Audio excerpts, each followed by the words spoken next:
Despite the fact that I started making essay-style challenge run videos on games, English has always been my least favorite main school subject. And in spite of that, I've always loved the Scribblenauts games, which is a game series that is all about words. In particular, I have fond memories of playing Scribblenauts Unlimited on the 3DS as a kid. I always loved the concept of a notebook that you could write words in and just have them come to life. That, as well as being able to give objects different attributes in the form of adjectives. This game was always a really fun sandbox game. The whole game is built around these two mechanics, and yet it seems very possible to avoid using one of them.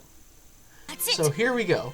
As a way of pissing off all my previous English teachers one last time, we are going to find out if it's possible to beat Scribblenauts Unlimited without adjectives. Grabbed his notebook and headed for the door. No. The answer is no. The tutorial on Edwin's farm requires 2 adjectives to complete. There is unfortunately no getting around this. God damn it, Edwin, I'm trying to piss off my English teacher. Stop trying to make me learn! We need to use 1 adjective to increase the size of Edwin's pig, and also 1 to create a large pair of wings for his pig.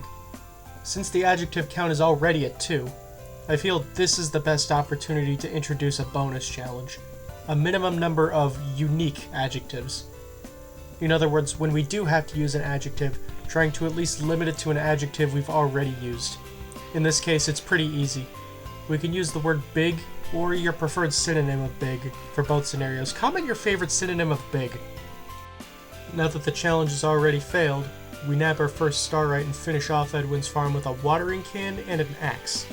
Now, something important to mention is that 2-word nouns are allowed. Watering can is a noun by the game's rules. There is an easy way to double check if multiple words count as a noun. If you separate them with a hyphen and then it shows up on the did you mean list, it means it's a unique noun, not an adjective attached to a noun. I also found further into the run that you could just write 2-word nouns as 1 word, and it will create it without needing to pull up the did you mean list. And yes, I did test, and this doesn't work with adjectives, so we're in the clear. Now that we're done with Edwin's farm, we can move on to Capital City, which poses 0 threat to our run. Both the starlight and all of the shards are very straightforward. Probably one of the easier starlights in the game, since all you do is write ball and throw the ball 3 times. Completing Capital City gives us the 3 starlights necessary for the magic globe, allowing us to fast travel. We immediately head to Capital City runoff for 6 easy shards. Side note, I won't go over every solution to every shard, just the ones that I personally had trouble with or found noteworthy. Then we move on to St. Asterisk, where I found the first shard that I was for a brief moment scared would be impossible. A day at the races. We need to make the flag either red or blue, so I created paint. I tried to paint the finish line, but it didn't work. This confused me. I then tried painting one of the patients red, and that worked, but it didn't trigger the shard. I was worried it was forcing me to use an adjective on the finish line flag, but instead, all I had to do was spawn a flag and then paint that red, and that did the trick. Other than that, the rest of the shards, as well as the starlight, were pretty easy. Next is Capital City Firehouse, where there isn't too much to talk about.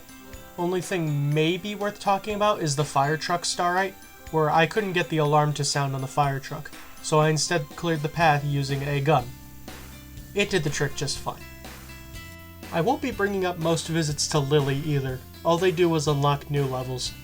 If we ever become super hard-pressed on starlights or shards, I'll bring it up, but spoiler alert, that doesn't happen. All you really need to know is that we need a total of 60 starlights to save Lily, and there are a total of 106.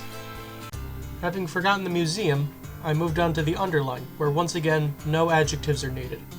I'll make sure to bring up trivial levels when they come up so you don't think I forgot them like the museum. Hyphen Heights wasn't too bad either, but there are... I wrote in the script, but there are one thing I want to note. Okay, hold on a friggin' sec. Hyphen Heights wasn't too bad either, but there's one thing I want to note. It might seem difficult to grab the baseball from the old man's yard, and you might be tempted to make the old man slow, but you could just fly above the yard and grab the baseball from above. Something I only realized close to like the very end of the run. Use a jetpack. Don't use wings. Jetpacks are faster. With 12 Starlights in hand, I'm getting hungry. Let's go get something to eat at the Full Stop Diner. Nothing was too difficult, except for the fact that I at first thought you had to spell out a word on the board. I did realize mistake and just put food on the board after spelling the word food. Comedic genius, I know. It was at this point that I realized I forgot the museum, so we're headed to Virgil Gallery next. Only thing that personally gave me trouble was the penguin. Where my usual solution would be to make him invisible, I tried to give him an invisibility cloak. He wouldn't take it. So I instead opted to give him a disguise, and that seemed to work. Inkwell High, the exact kind of place I'm trying to piss off with this challenge run. The class clown shard was kind of difficult. A lot of the things I tried before didn't work, until I tried comedian, which got me the shard right next to him. God damn it. Eventually I tried clown, and that finally did the trick. I also found out when trying to save Poindexter that creating and using a stun gun doesn't count as hurting people. This is an item we are going to probably get a lot of use out of. Another one that gave me a lot of trouble was the Starlight in this level. My attempts at making it more human were not good. I kept trying body parts. Now, writing this script, I should have tried brain. I eventually just tried human. I put it inside the creature, but nothing happened.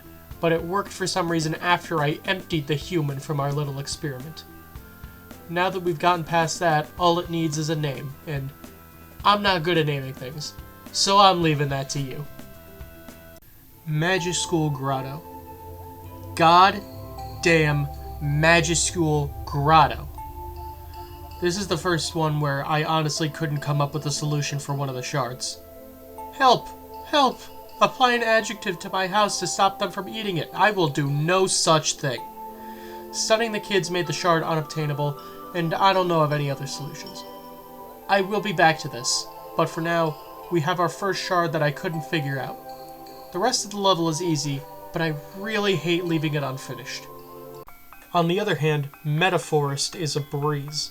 Nothing to report here. Grave Manor is a fun one. It might be one of my favorites. It showcases a lot of the ways you would work around directly adding adjectives. A spider wants to be big and scary? Make it big using a growth ray. I need to move a rusty suit of armor? Make it smaller with a shrink ray. It also has the coffin that resurrects things, and putting a skeleton in the coffin gave me a bonus shard that I was really worried about later. I did have a little bit of an issue with the Starlight, but it wasn't anything really noteworthy in the context of the challenge. Overall, I think this level was a great one for the challenge. Sir Guillaume's castle, I looked up the pronunciation, is pretty easy, and I almost decided to play as Shadow when I unlocked him, but I decided against switching my character, at least until I saved Lily. I will say that I struggled quite a bit on the Starlight. He needs something to help him breathe fire. I don't know why fire didn't work, but Pyromaniac did. And then I needed something for him to kill in the cage. Knight didn't work, Warrior didn't work, Wizard didn't work, but Hero did, I guess? I don't know, this was a weird one, but at least I got the star right. Let's talk about the Saurus Park.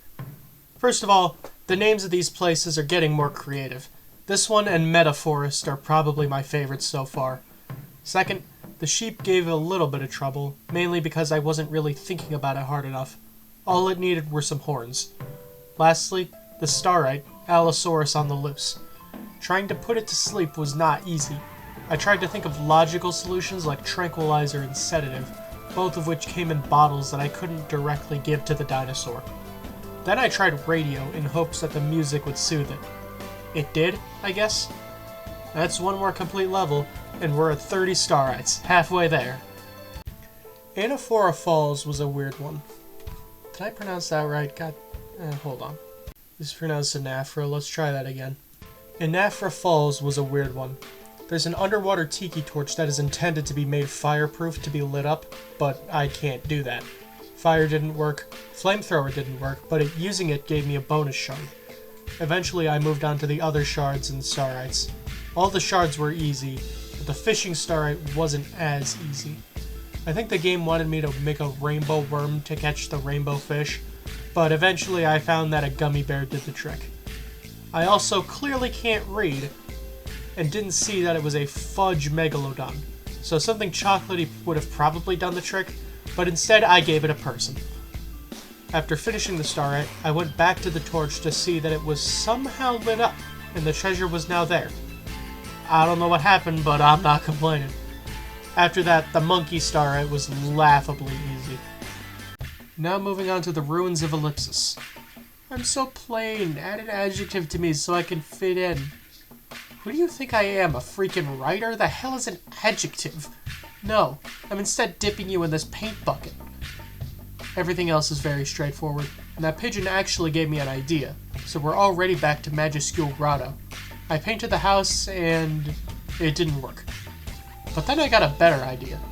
I created poison, and sprayed it on the house. After enough time, it actually worked, and we can complete this level that seemed impossible, 2 minutes ago? Bullet Point Bayou. Only thing I want to say is that the last task of the star ride is weird.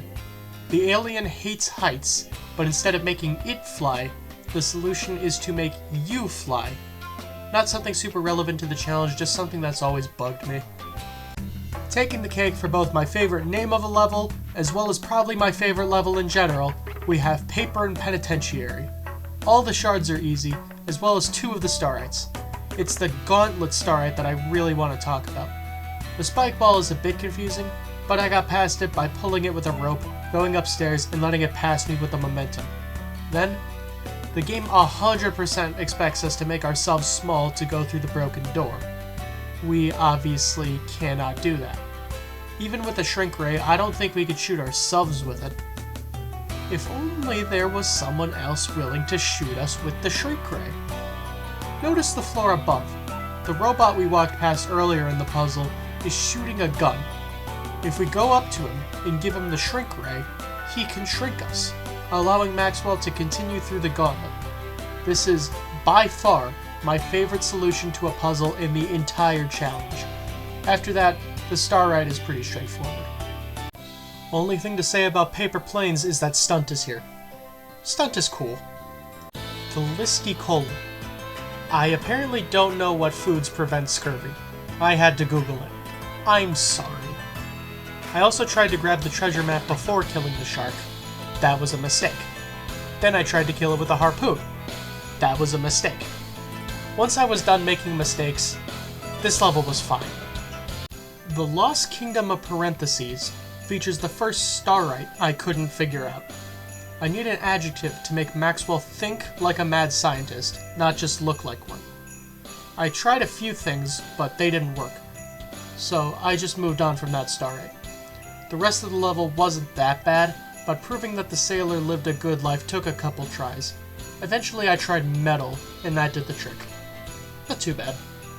Heading to Abian's seafront. Yes, I googled the zodiac signs. I remembered some of them from playing Binding of Isaac, but I didn't remember all of them. I would be disappointed that I didn't get anything for creating all of them, just a congratulations, but I honestly just love this level. It doesn't have anything special in the context of the challenge, but it has a lot of heart behind it. From the fact that you could put all the zodiac signs in the sky in the first place, as well as the planets, the iceberg actually raising the water level, a property that I don't think the player has any direct control over in any other setting, to the starlight, which, by the way, paint Rudolph red, it's the easiest solution, to the starlight spawning at the top of the Christmas tree. There's a lot of love put into this level specifically, and I love it.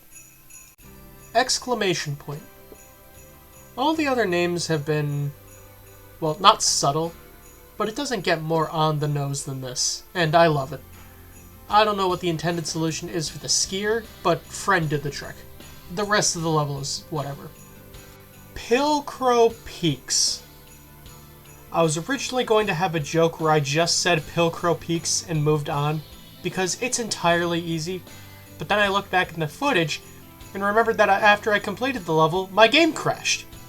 Thankfully I didn't have to redo anything, but come on! Dusty Brush Canyon has a very weird shard at the start. We can't hunt the flying buffalo with these. Use an adjective to give our arrows greater strength. No! The weird thing is, I used a growth rate to increase the size of the arrows and spears, and attacked the buffalo with them. Even got it to explode into food, and then got one of the hunters to run over and eat it. Very much an interaction that would warrant giving out a shard, but it didn't give me the shard. And now I'm just confused. I also found a bug where I continued being able to fly after dying and losing my wings. Just thought I'd bring that up at least once.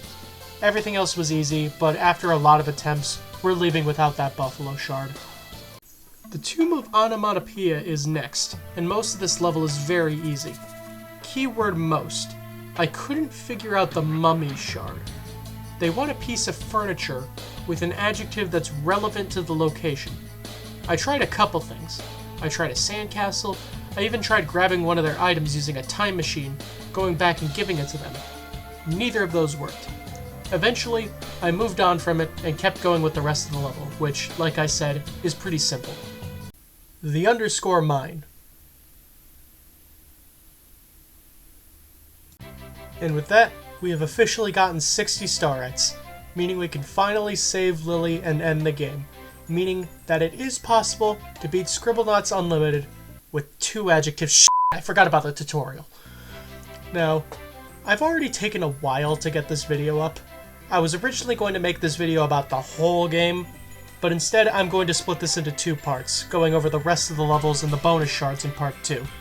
Let me know of any suggestions to get those starites and shards that I missed.